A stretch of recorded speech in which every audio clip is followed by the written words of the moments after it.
आपके चरणों में कोटि कोटि प्रणाम। महाराज जी, कब और कैसे पता चलता है कि ये हमारा आखिरी जन्म है? पेट भर जाता है तो किसी से किसका प्रश्न है।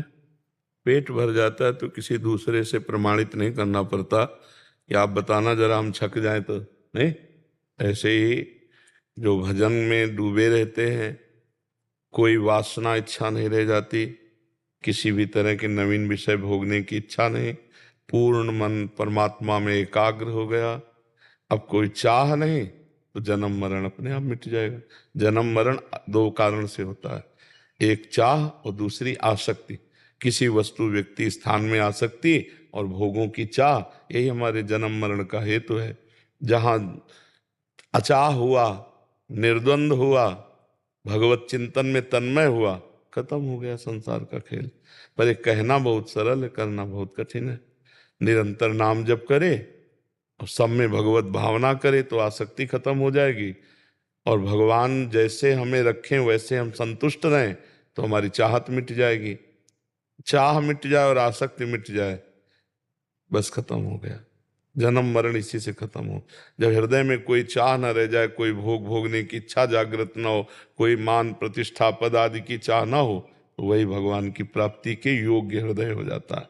पर इसके लिए बहुत साधन करना पड़ता है, कोई ऐसा थोड़ी कि ऐसे हो जाएगा।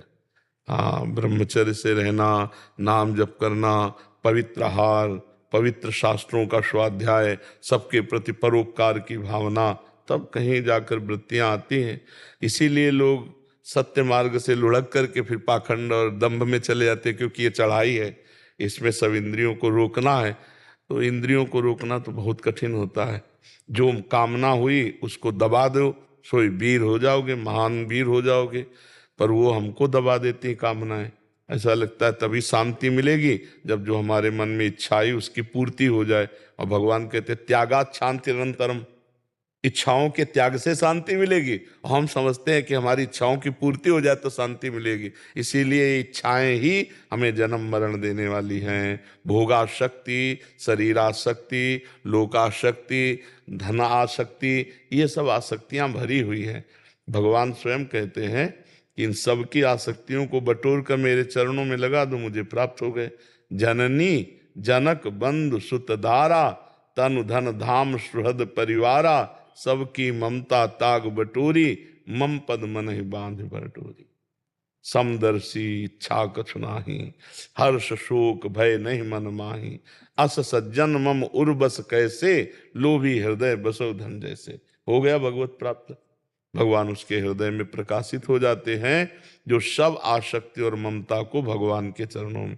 पर है बच्चा बहुत कठिन। कह देना, प्रवचन कर लेना सरल है और प्रवचन सुन लेना सरल है, लेकिन प्रवचन पे चल देना यही कठिन है। जो चला सो पहुंचा, जो चला नहीं तो केवल आप हमारी बात सुनकर दूसरों को सुना दोगे तो ये लगेगा कि आप बहुत धार्मिक हैं, आप बहुत ज्ञानी हैं, लेकिन आपको कुछ स्थिति नहीं होगी। तो प्रायः पढ़ कर के सुना देना या सुनकर सुना देना, इन दोनों बातों से स्थिति नहीं मिलती। पढ़ करके जो सुना है उस पे चल दो।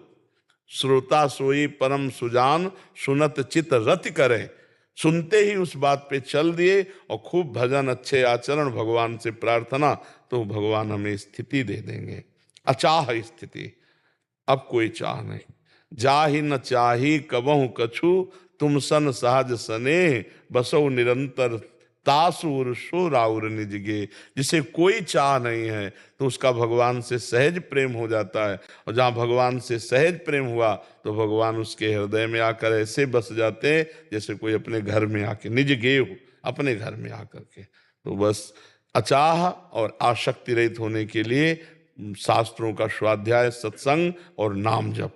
नाम जप नहीं करेगा तो फिर कुछ काम नहीं आएगा। नाम जप बहुत जरूरी, खूब नाम जप करो। वो स्थिति होती है अचाह अनासक्त, तो अपने आप अनुभव में आ जाता है मेरा आखिरी जन्म है। ऐसा थोड़ी होता है कि अनुभव नहीं होता, अपने को अनुभव हो जाता है हमारा काम हो गया, हमारी जीवन मुक्त स्थिति आ गई, वो अपने आप अनुभव में आ जाता है जी। और जैसे किसी की परीक्षा भी ली गई ना कि ये जीवन मुक्त है कि नहीं, तो बस चाह वाली बात और आसक्ति वाली बात देखी गई। एक बार श्री भगवान परमहंस सुखदेव जी महाराज जब ब्रह्म तत्व का अनुभव हुआ जो जन्म मरण का नाश करने वाला है, तो अपने पिता श्री कृष्ण द्वैपायन के पास गए और कहा, प्रभु जो मुझे स्थिति प्राप्त है, क्या यही स्थिति जीवन मुक्ति स्थिति है? तो उन्होंने कहा, ये बात जनक जी के पास जाओ, वो तुम्हें बताएंगे। तो श्री सुखदेव जी गए, कई बार एकांतिक में सुनाया है। तो द्वारपाल ने जाकर के बताया कि महाराज परमहंस शिरोमणि सुखदेव जी आए हैं। त्रिकालज्ञ जनक जी, तीनों काल का ज्ञान रखने वाले थे, भूत भविष्य वर्तमान। तो समझ गए कि भगवान व्यास देव जी ने जीवन मुक्त स्थिति के लिए भेजा है कि जीवन मुक्त स्थिति प्रमाणित कर दो। तो जनक जी ने कहा, 7 दिन तक कोई उत्तर मत देना। तो अब जैसे कोई खड़ा है, अगर 7 मिनट भी खड़ा है तो बार बार कहता ना कि यार नहीं मिलना तो आप हमसे बता तो दो, अब थोड़ा चिड़चिड़ाहट आ जाएगी कि नहीं आ जाएगी। लेकिन 7 दिन तक इंतजार करना और कोई उत्तर न मिलना, पर वैसे ही खड़े रहे, शांत शांत एकदम। जनक जी रोज पूछते, आज क्या है? बोले, महाराज जैसे पहले दिन आए थे वैसी ही आज स्थिति है। 7 दिन तक कोई नहीं। आदमी नाराज ना हो जाए कि यार ना कोई उत्तर दे रहे हो ना कुछ, हमें खड़े किए हो, आदमी ऐसे बड़बड़ाने लगे, कुछ नहीं, शांत। 7 दिन 7 रात। इसके बाद महलों में भेजा, और जो नवीन अवस्था की दासियां थी, सुखदेव जी 16 वर्ष की अवस्था, दिगंबर, भगवदानंद में पूर्ण, वस्त्र धारण नहीं करते थे। 9 युवतियां सेवा कर रही, रोज की रोज सूचना। जनक जी पूछते, उन महापुरुष के शरीर में, मुख में किसी भी तरह की कोई हरकत? तो उनका जैसे गेट में खड़े थे ना, वैसे युवतियों के बीच में भी वो खड़े। 7 दिन 7 रात्रि युवतियां सेवा में रही। देखा, ना आसक्ति और ना कोई चाह। जनक जी आए और आरती उतारी और कहा, आप जीवन मुक्त हैं, पूर्ण हैं। ये अचाह और अनासक्त ही जीवन मुक्ति है। अब ये कितना कठिन है चाह रहित होना, आसक्ति रहित होना, पर भगवान का नाम सब कठिनताओं को मिटाने में समर्थ है। इसलिए खूब नाम जप करो, अच्छे आचरण करो, हर स्थिति मनुष्य को ही प्राप्त होनी है। हम लोगों के लिए इतनी स्थिति बनाई गई है, चाहे अध्यात्म की हो, चाहे जो भी स्थिति हो, हम जो चाहें वो प्राप्त कर सकते हैं। भगवान के बच्चे हैं, बस खूब नाम जप करें। बिना नाम जप के तो बातें बातें रहेंगी, काल के प्रवाह से नहीं बच सकता कोई। नाम जप किए बिना काल के प्रवाह से नहीं बच सकता। जीवन मुक्त होने के लिए नाम है, बारी मथे घृत होए बरु, सिकताते बरु तेल, बिनु हरि भजन न भवतरी, या सिद्धांत अपेल। हाँ, क्या प्रश्न था? राघव जी अलीगढ़ से। महाराज जी, मैं गीता जी का विद्यार्थी हूँ। प्रभु जी, मेरा प्रश्न है कि हम भी गीता जी के विद्यार्थी हैं। जितने अध्यात्म सब गीता जी के विद्यार्थी हैं। आप क्या विद्यार्थी का मतलब केवल पढ़ने से समझ रहे हैं क्या?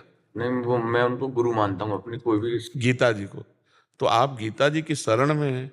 हाँ, आप बताओ। महाराज जी, 18वें अध्याय में प्रभु जी ने कहा है कि तू कर्म स्वभाव से मेरी प्राप्ति करेगा और शांति को प्राप्त होगा। और प्रभु जी, अगर हम आपको या अपने आदर्शों को भी देखें तो सभी ने स्वाभाविक कर्म किए। प्रभु जी, मैं अपना स्वाभाविक कर्म कैसे पहचानूं? और जब भी मैं कर्म करता हूं, वहाँ स्वाभाविक कर्म का तात्पर्य है 3 गुणों से, स्वभाव से नहीं।